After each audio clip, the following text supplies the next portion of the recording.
film Cat People. Cat People. Yeah. You had never seen this before, right? No. Yeah. I saw this in college, and it was one of a bunch of movies I saw in college with like next to no context for. Like it was just sort of like, this is what we're watching in class today, and I hadn't heard of it. I think I might have like heard of it like in passing, but I didn't really know anything about it. Hmm. And I was very impressed with it seeing it in college. I think I was slightly less impressed with it upon rewatch, just because it's sort of like, I'd seen it before. It didn't quite have the same level of like, oh my god, what is this thing? Right. But still, I think this is a very cool movie, even if it isn't perfect. Yeah. Yeah. This is a movie about I mean, there's a lot of parallels between this and The Wolfman, which we Yeah, watched for the last episode. and it is like, boy Um, howdy, is this a better movie than The Wolfman? definitely, yeah. It's. I mean, in a way, it's coming from like it is the feminine answer to the masculine Wolfman, Right? Yeah. which is quite interesting, and I think it's also its horror is much more effective. Like the Wolfman is not scary at all, Hmm. and it's just campy fun. And this like actually has some like really well constructed like scenes of tension This in has it. genuine scares, I think, in it. I think there are. I think the pool scene in particular, which is like very famous, I think is genuinely like a scary scene. And it's Yeah, just like shots of water reflecting off of a pool and sound. Like it's all of the scares and all the tension in this movie come out of like really good editing, really good lighting, and really good sound design, I think. yeah, the And lighting. performance too. But like it's like the filmmaking itself feels like the star of this movie. Yeah, yeah. The really like contrasty lighting in some scenes, like some of the scary scenes, like where they're chasing each other down the alleyway, Hmm. and then she gets in the bus and everything. Very very cool. The I didn't know that the pool scene was famous, but that really checks out because like I was like, oh, I guess It Follows was basically just like riffing on this Oh scene. dang, I haven't seen It Follows still somehow. I'll probably notice that even more now than I would have. Yeah. It Follows is very very good, but like there's like a climactic with very similar vibes, like a Mm. climactic horror scene where people are s- sitting in the middle of a pool in order to stay like of an Mm. indoor pool in order to stay away from like a potential threat on the outside of the pool. Yeah, I mean that happens in this movie. I do kind of like comparisons to the Wolfman because I think this works in so many ways that that one doesn't. I think this movie is incredibly atmospheric and is Yeah. also very restrained. Probably for out of necessity, but Right, yeah. but it's like it feels like this movie was like fairly low budget for when it was made. So this movie is directed by Tourneur, French director who has directed a bunch of other good stuff. But it feels like the kind of auteur of this movie is the producer Val Lewton. In 1942, was put in charge of RKO started a like horror division. They're like, Val Lewton, you're in charge of making horror movies for RKO. You're gonna get like this amount of money for each one, and we're gonna give you the titles. So they just gave him the title Cat People. And we're like, go whatever you want to do with Cat People, but it has to be called Cat People. And Val Lewton was a writer, and so I think he either wrote or had already written a story about sort of like spooky, like jaguar people or whatever. I think he also produced a movie in '43 called The Leopard Man. So he's got a real sort of like, cats are scary thing going on.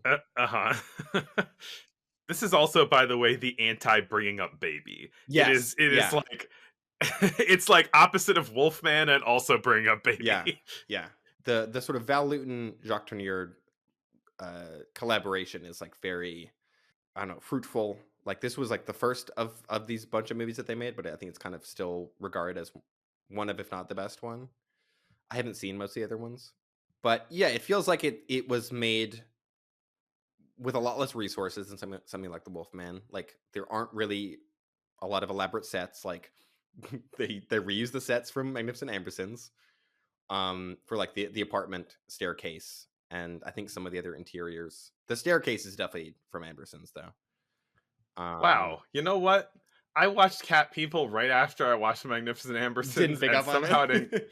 I didn't catch that, even though when I saw them on the staircase in that movie, I was like, oh wow, this is an interesting shot right here. It's- They're like, this staircase looks awful familiar. I feel like the Wolfman will just be like, all right, turn into a werewolf. What are we gonna do now? Just like cut to a shot of him walking through the woods as a wolf.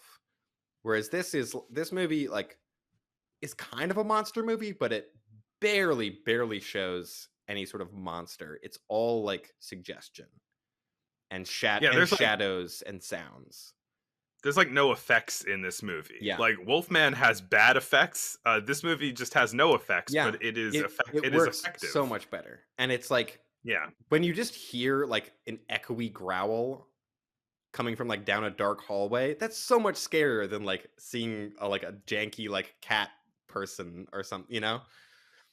I guess there's no like hybrid cat person in this movie. It's like she's either a woman or she is a panther. Yeah. But, We don't get a full Animorph scene in yeah. this movie. But also even that like you don't it's not really that explicit until like the last scene of the movie almost that it's like that she even is turning into spoilers for cat people that she turns into a jaguar or a panther. Right. I think that's kind of interesting. Like I think it does draw it out a little bit too far, but this movie plays in a very pleasing way with this kind of idea of like how much, so it's like based on this sort of Eastern European legend about like That I'm pretty sure is you know, entirely made up. Like I don't think that is a real it Eastern it European seems thing. made up, yeah. Like when she was like, oh yes, this legend of cat people in my old Serbian town, I'm Yeah. just like, okay, so you're just kind of taking part in just like, oh, the weird Europeans over in Eastern Europe, like they do weird stuff, Yeah. and we don't we're gonna just ostracize them in some Well, way, you know. Val Lewton was, I don't think he was Serbian, but he was from somewhere in Eastern Europe. Let me look it up real quick. Val Lewton was Ukrainian. Okay, all right, well. But so he was like, Serbians, they have made up weird cat legends. Right, so the main character, Arena, played by Simone Simon, which is a great name for an actor to have, who is French, if you couldn't tell by the name. And I like how she's supposed to be Serbian in this movie, and she's just French. It's definitely not that obvious, but yeah. I don't know. I thought, at least at times, I'm like, she sounds incredibly French, despite the fact that she's supposed to be Serbian. Maybe she's trying to do a little bit of an accent, but I mean, also of note of this movie is, as far as I can tell, you mentioned before the scene where they're like, someone's being stalked down a street and then a bus shows up. That is, as far as I know, the first movie jump scare. And it has been like pointed out as such, as because like for a while the jump scare was called the Luton Bus because of this movie. Of like, oh, they did a Luton Bus whenever there was a jump scare in a movie. Which is like, I mean, it's like quiet and scary, and then a bus shows up and it's real loud and sudden. There have been other notable bus jump scares in movies. Have there? I'm thinking of Mean Girls. Oh, you're saying like not previous to this, but just in general. Yeah. Yeah, and I don't know if Mean Girls is like specifically being like, we're doing a Luton Bus here. We're doing a cat people, but like maybe, I don't know. Tina Fey's smart. Yeah, Mean Girls is catty people. Well done. It's also funny that I feel like it's like a jump scare as a fake out too, which I think is like a specific type of jump scare. I think that is even more specific, like what the Luton Bus is. It's like jump scare. Oh, it was nothing. It's just a bus. But I also think that's funny. I'm pretty sure my phone professor pointed this out, that like cats are so often used in that role in horror movies. So it's funny that like the scary thing in this movie is a cat, and yet it's the bus that's like the fake out. Like there's like stuff in, I think the first Alien movie, like I think Halloween, like lots of movies have like, oh, it was just a cat. There were a lot of cats that scared me in the movie Cats. Yeah, true. Arguably a scarier cat movie than this one. I like how often there are just like cats in scenes in this movie too. Like cats are very ubiquitous throughout the whole thing. Of just like there are always cats around. Yeah. Even like when they're in a museum, she's like posed behind a Hmm. like a big old like ancient Egyptian cat guy Yeah, statue. yeah, Which, same deal in Wolfman where it's like, oh, look, this cane has a wolf on it. So like echoing its I don't know, iconography throughout the movie. yeah. I feel like there's definitely some plot stuff in this movie that I don't love. I like the general setup of it, but I think some of the writing is maybe a little bit blunt or just sort of like I wish it had a little bit more kind of nuance to it. Like, right, Irena like falls in love and immediately marries this architect, Like the Oliver. next day. Right, like the next day, and he is like immediately patronizing to her and like not a very good romantic partner. And she's like, "No, we cannot kiss. We cannot do anything because I'm too afraid of the evil that lives within me." And he's like, "All right, fine. Like whatever, you take as much time as you need. It's all fine. Like I'm here for you." And then like immediately is like having lunch with his coworker, and his coworker is like, "I think I love you," and he's like, interesting." And so then Irena starts following them and like stalking. Was it Alice, who's the coworker? She's the person who gets chased onto the bus and chased into the pool. She's the scream queen of this movie. Yeah. But it's also funny. Like Alice isn't like really framed as like a bad person. She has that funny line where she's like, "I'm the new type of other woman. I'm likable." Yeah, it's interesting that this movie is kind of like interrogating this idea of like the work wife, you know? Hmm. Yeah. Oh, like oh yeah, she's my work wife. Yeah. And then yeah, and then problematizing it immediately. I don't know. I guess like like you were saying, it's kind of interesting that there isn't like a straight up good or bad person in The this movie. psychiatrist Honestly, is a like bad guy. the The psychiatrist is psychiatrist a would villain. be He's the only one I think that really dies in the movie. So it's like he gets a gruesome death via Panther getting his throat ripped out. Because he is just terrible. He is just horrendously awful. And also he has a sword cane. Why does he have a sword cane? he has a sword cane, but like If you couldn't tell also he was a villain, he does have a sword cane. yes, he's a terrible guy, but also he has the best lines in the movie, which are uh there is in some cases a psychic need to let loose Yeah, evil upon the I world, wrote that one down. and then all of us carry within us a desire for death. Also, another one that I think is very funny is the law is very clear. One cannot divorce an insane person. Yeah. Also, his advice as a doctor is basically just be normal. That's like his end sort of like I've given it a lot of thought, and I think you should just ignore all the things that are bothering you and just be normal. And it's like, yeah, great advice, doc. Works for me. Yeah. 1940s psychiatry. Yeah, it's very funny, these like old timey psychiatry, like obviously stupid psychiatry suggestions. I mean, who knows? Like maybe this is not necessarily a fully accurate portrayal of psychiatry as it existed in the 40s, but I think it's funny that like he speaks with such like institutional expertise. Like, oh, we know the way the Mhm. human mind works. Yeah. Like, I know what's right for you. And had psychiatry existed for like more than 50 years? Like, not really. Well, what did they learn in those 50 years? Every person contains within them the desire for chaos and death. Sounds about right. I want to shout out a couple of like just really cool little bits of kind of Hmm. filmmaking, in especially sort of to kind of show the there's no real transformation scene in this, but there is the bit of the sort of you see the muddy panther footprints turn into shoe footprints with like Mm. the sound of footsteps going over them.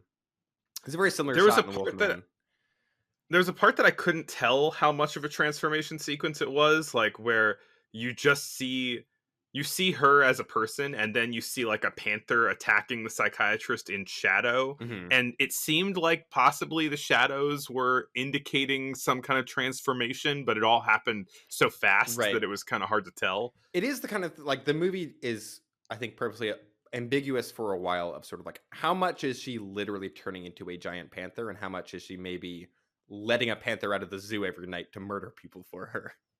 Which That's a good would question. also be a super sick movie, you know. But I do like how by the end of it, it's like there are two panthers. One of them is Irina. Is a lady. Yeah, Yeah.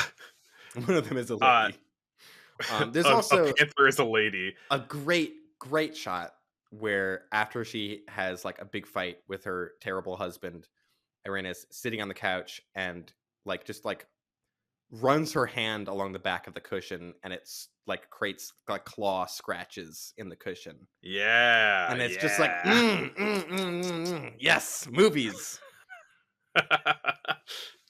Oh, like just other like cool stuff in this movie. There's almost like a slight, almost like a deconstructive jump scare a little bit.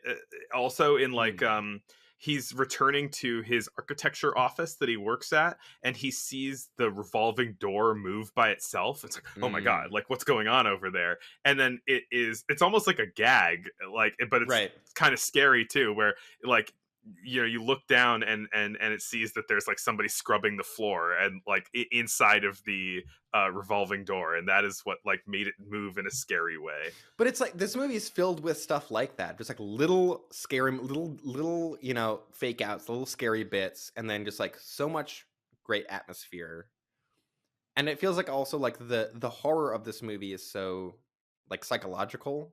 Like it is ostensibly kind of a monster movie, but it feels much more like it feels like a much more psychological horror movie than something like The Wolfman or really most of the Universal movies up to this point. Oh yeah, I mean, because most of the movie does not really concern being a monster. Most of the movie concerns being afraid of becoming a monster, Hmm. and or like domestic tension. Hmm. Like most of the movie is about domestic tension with this kind of idea of monsterism hanging in the Yeah. corner. I don't necessarily love how much I feel like this movie is trying to draw a parallel between like evil and sin and sexuality. Like it's very, Uh-huh. very like Irina is like, I can't kiss anyone or I will turn to a cat and murder them. And it feels like the movie is a little bit laying that on too much, like going a little too far in that direction of just being like women shouldn't feel pleasure or they'll be or they're monsters kind of. I don't necessarily it's I don't think that is necessarily what this movie is trying to posit, but I think that combined with just some of its 1940s-ness is a bit like, I don't know how much of this movie's, I guess, sort of politics I might you know agree with. you know the funny thing is that it's like so common in horror movies to tie death and sexuality to each other that I didn't even really think about that. Right. Yeah. I mean, But like, it's not uncommon. I mean, something that I did notice along those lines was that there is an element of like, you know, this as the feminine to Wolfman's masculine, right? It's about like there are points where you are kind of cheering her on to become a Right. Yeah. panther It's definitely and like kill people, when she right? kills the psychiatrist, it's like, hell yeah, that guy sucks. Yeah, and so it's like there is this kind of aspect of this like feline feminine power Hmm. in this movie. Right. The pussy power in this movie. Hey. Episode I title. I don't know if we can get away with that one. It's referring to cats. It's okay. Maybe it is okay. I don't You're know. using it in the British sense. Oh, Buster. A Thoroughly Polite Dust Up, the fictional film from Arrested Development, I think is from 1942. So just throwing that out there. I don't know if this movie kind of gives me the vibe of being terrified of women.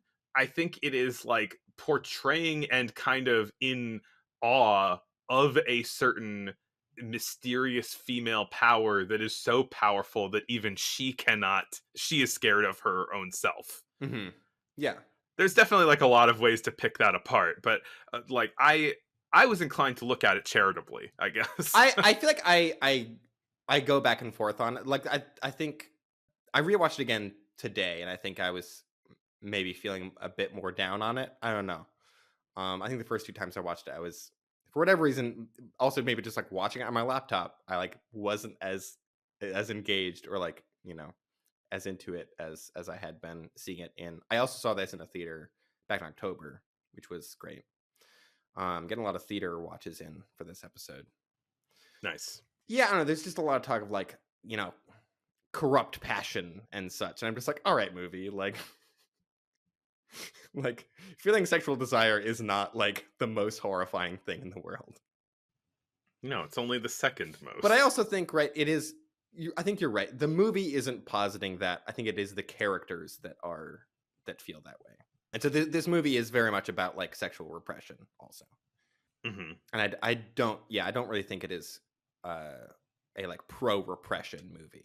It's funny. Like another aspect of it, like I was saying that like death and sex are tied together in so many horror movies, so I didn't notice it. But also the other thing that I didn't notice is that even I noticed it a little bit, but I didn't really think about like this movie like having sexual repression on its mind, because like I could tell like, oh, if I kiss someone I'll turn into a cat and kill people, but like the kind of chasteness of this movie is so typical of like the post code like Hollywood stuff that it only feels like a little bit extra, like a little bit more sexually repressed than like any other Right. random movie from the 40s. Yeah.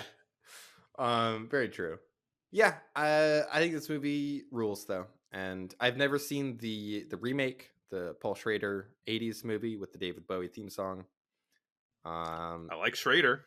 I'm curious. I've heard not great things about it, but I'm curious to see it. There's also a sequel called Curse of the Cat People that I think is like tangentially. I'm not really sure how it's a sequel because it's like Simone Simon, which is, I looked up the correct pronunciation of her name, is also in it, but I think she plays like a ghost of her character in this movie. So, cat ghost. Yeah. I do also think it's funny this movie kind of posits a like cat lady to witch pipeline, at least in old-timey Serbia, because it talks about Irina's mother was like had lots of cats and that people thought she was a witch.